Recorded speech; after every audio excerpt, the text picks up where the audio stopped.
제45장.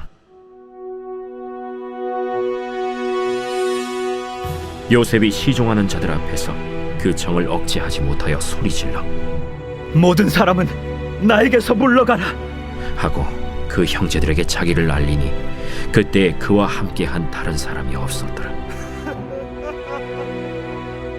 요셉이 큰 소리로 우니 애굽 사람에게 들리며 바로의 궁중에 들리더라. 요셉이 그 형들에게 이르되 나는 요셉이라. 내 아버지께서 아직 살아계시니이까? 형들이 그 앞에서 놀라서 대답하지 못하더라. 요셉이 형들에게 이르되 내게로 가까이 오소서.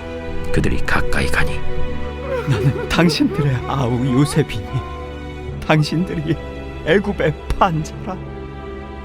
당신들이 나를 이곳에 팔았다고 해서 근심하지 마소서. 안탄하지 마소서. 하나님이 생명을 구원하시려고 나를 당신들보다 먼저 보내셨나이다. 이 땅에 2년 동안 흉년이 들었으나 아직 5년은 밭갈이도 못하고 추수도 못할지라. 하나님이 큰 구원으로 당신들의 생명을 보존하고 당신들의 후손을 세상에 두시려고 나를 당신들보다 먼저 보내셨느니, 그런즉 나를 이리로 보내니는 당신들이 아니요 하나님이시라. 하나님이 나를 바로에게 아버지로 삼으시고 그 온 집의 주로 삼으시며 애굽 온 땅의 통치자로 삼으셨나이다. 당신들은 속히 아버지께로 올라가서 아뢰기를, 아버지의 아들 요셉의 말에 하나님이 나를 애굽 전국의 주로 세우셨으니 지체 말고 내게로 내려오사 아버지의 아들들과 아버지의 손자들과 아버지의 양과 소와 모든 소유가 고센 땅에 머물며 나와 가깝게 하소서. 흉년이 아직 5해가 있으니 내가 거기서 아버지를 봉양하리이다. 아버지와 아버지의 가족과 아버지께 속한 모든 사람에게 부족함이 없도록 하겠나이다 하더라고 전하소서. 당신들의 눈과 내 아우 베냐민의 눈이 보는 바 당신들에게 이 말을 하는 것은 내 입이라. 당신들은 내가 애굽에서 누리는 영화와 당신들이 본 모든 것을 다 내 아버지께 아뢰고 속히 모시고 내려오소서 하며 자기 아우 베냐민의 목을 안고 우니 베냐민도 요셉의 목을 안고 우니라. 요셉이 또 형들과 입맞추며 안고 우니 형들이 그제서야 요셉과 말하니라. 요셉의 형들이 왔다는 소문이 바로의 궁에 들리매 바로와 그의 신하들이 기뻐하고 바로는 요셉에게 이르되, 내 형들에게 명령하기를 너희는 이렇게 하여 너희 양식을 싣고 가서 가나안 땅에 이르거든 너희 아버지와 너희 가족을 이끌고 내게로 오라. 내가 너희에게 애굽의 좋은 땅을 주리니 너희가 나라의 기름진 것을 먹으리라. 이제 명령을 받았으니 이렇게 하라. 너희는 애굽 땅에서 수레를 가져다가 너희 자녀와 아내를 태우고 너희 아버지를 모셔오라. 또 너희의 기구를 아끼지 말라. 온 애굽 땅의 좋은 것이 너희 것임이니라. 이스라엘의 아들들이 그대로 할세 요셉이 바로의 명령대로 그들에게 수레를 주고 길 양식을 주며 또 그들에게 다 각기 옷 1벌씩을 주되 베냐민에게는 은 300과 옷 5벌을 주고 그가 또 이와 같이 그 아버지에게 보내되 순나귀 10필에 애굽의 아름다운 물품을 실리고 암나귀 10필에는 아버지에게 길에서 드릴 곡식과 떡과 양식을 실리고 이에 형들을 돌려보내며 그들에게 이르되, 당신들은 길에서 다투지 말라. 그들이 애굽에서 올라와 가나안 땅으로 들어가서 아버지 야곱에게 이르러 알리어 이르되, 요셉이 지금까지 살아있어 애굽 땅 총리가 되었도이다. 야곱이 그들의 말을 믿지 못하여 어리둥절하더니 그들이 또 요셉이 자기들에게 부탁한 모든 말로 그에게 말하매 그들의 아버지 야곱은 요셉이 자기를 태우려고 보낸 수레를 보고서야 기운이 소생한지라. 이스라엘이 이르되, 조카도다. 내 아들 요셉이 지금까지 살아있으니 내가 죽기 전에 가서 그를 보리라.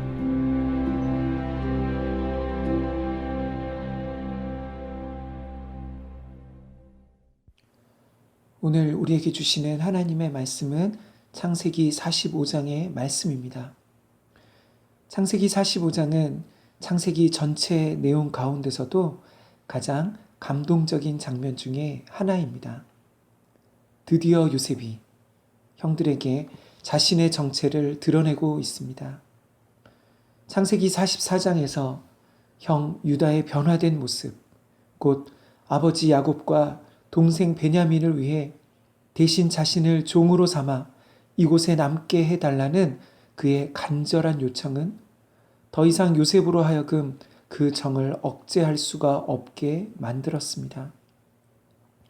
무엇보다 요셉은 변화된 형들의 모습을 보게 되었습니다. 지금 형들의 모습은 20년 전 자신을 은 20에 애굽의 노예로 팔았던 자신을 향한 미움과 시기로 가득한 차갑고 냉혹한 형들의 모습이 아니었습니다. 이러한 형들의 변화는 그동안 20년 동안 하나님께서 그들 가운데 역사하신 은혜였고 지금까지 요셉이 계획했던 일련의 일들을 통해 형들의 마음에 변화가 일어난 전능하신 하나님의 놀라운 기적인 것입니다. 본문의 1절 말씀은 요셉이 이제 더 이상 그 정을 억제하지 못하여 모든 시종 드는 자들을 물러가게 하고 형들에게 자신이 요셉인 것을 말하고 있습니다. 그리고 그동안 억제하고 있던 마음이 복받쳐 큰 소리로 울었습니다. 그 소리가 얼마나 컸는지 밖에 있던 모든 애굽 사람들과 바로의 궁예까지 들릴 정도였습니다. 요셉이 형들에게 나는 요셉이라 아버지께서 아직 살아 계시느냐고 이전에도 수없이 물었던 그 물음을 또다시 아버지가 살아 계시냐고 묻고 있는 것입니다. 그 순간 모든 형제들은 너무나 놀랐고 아무 말도 하지 못했습니다. 그러자 요셉은 놀라 두려워하고 있는 형들을 안심시키기 위해 말합니다. 내게로 가까이 오소서. 나는 당신들의 아우 요셉이니 당신들이 애굽의 판자라. 당신들이 나를 이곳에 팔았다고 해서 근심하지 마소서, 한탄하지 마소서.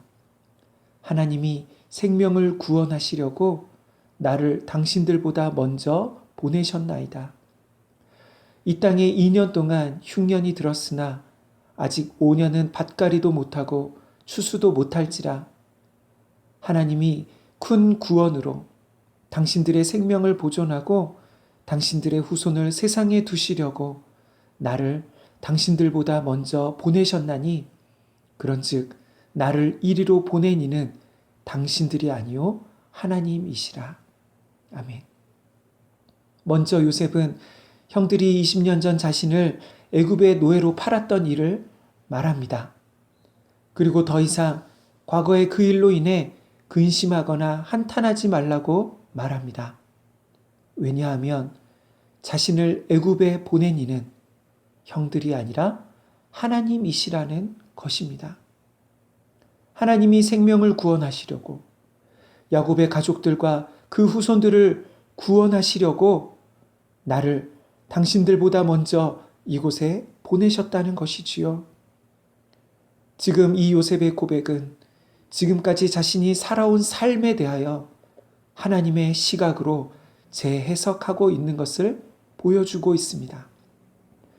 요셉이 20년 전 형들에게 팔렸던 일, 보디발의 집에 노예로 살았던 시간들, 그리고 억울한 누명을 쓰고 감옥에 들어가 죄수로 살았던 그 모든 일들을 하나님의 시각에서 하나님의 계획과 섭리의 관점으로 재해석하고 있는 것입니다. 뿐만 아니라 요셉의 이 말엔 과거 형들의 모든 잘못에 대한 용서의 의미가 담겨 있는 것입니다. 더 이상 형들의 마음이 이제 요셉이 우리에게 보복하지 않을까, 그런 두려움이나 죄책감이나 후회에 사로잡혀 살지 말고, 과거의 죄에 사로잡혀 매여 살지 말고 새로운 삶을 살라는 그런 의미가 담겨 있는 용서의 고백인 것입니다. 그러면 요셉은 어떻게 이런 놀라운 믿음의 고백, 용서의 고백을 할 수 있었을까요? 요셉에게는 형들을 용서하는 것이 쉬웠을까요?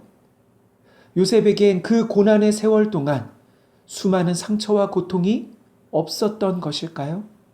아니요. 요셉은 지금까지 애굽에서 살아온 20년 동안 그 모든 고난의 삶을 사는 동안에 자신이 이렇게 된 것이 형들 때문이라고 원망하고 미워하며 언젠가 반드시 복수하리라는 마음을 품고 살 수도 있었습니다. 또한 그가 애굽의 노예로 그리고 죄수로 살았던 그 시간 가운데 그의 마음엔 깊은 상처와 아픔이 가득했을 것입니다. 그럼에도 불구하고 요셉은 그 상처 때문에 사람들과 환경을 탓하며 미움과 복수심 가운데 살지 않은 것입니다. 왜냐하면 요셉은 자신의 모든 고난의 순간마다 자기 인생에 대한 하나님의 시각을 놓치지 않았기 때문입니다.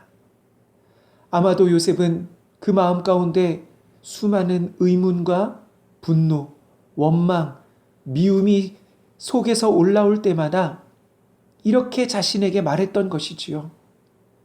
이곳에 나를 보내신 이는 하나님이시다. 나를 이리로 보낸 이는 당신들이 아니라 하나님이시라. 이곳에 나를 보내신 이는 하나님이시라. 그렇게 수도 없이 자기 마음에 말했던 것입니다. 그렇게 마음이 괴롭고 힘들 때마다 요셉은 그의 인생에 대한 하나님의 계획과 목적이 있음을 묵상했던 것이지요. 요셉은 믿음의 눈을 들어 그가 처했던 고난의 환경이나 자신을 고난에 빠뜨렸던 사람들, 그리고 소망 없는 자신의 모습을 본 것이 아니라 살아계셔서 자신의 고난 가운데 함께 하시는 전능하신 하나님, 그분께 그의 시선을 고정한 것입니다. 그래서 요셉은 형들이 자신에게 용서를 구하기도 전에 용서할 수 있었고 사랑할 수 있었습니다. 이제 요셉은 어머니 라헬이 낳은 자기 동생 베냐민과 서로 목을 껴안고 울고 있습니다. 그리고 이어서 형들 한 사람 한 사람씩 입맞추며 안고 울었습니다. 아마도 그제서야 형들도 그가 요셉임을 믿게 되었고 그가 자신들을 진정으로 용서해 준 것으로 인해 함께 울었을 것입니다. 드디어 야곱의 12 아들들이 진정으로 한 형제됨을 회복했습니다. 사랑하는 성도 여러분, 혹시 지금 여러분의 삶 가운데도 용서할 수 없는, 아니 용서하고 싶지 않은 그런 사람들이 있지는 않습니까?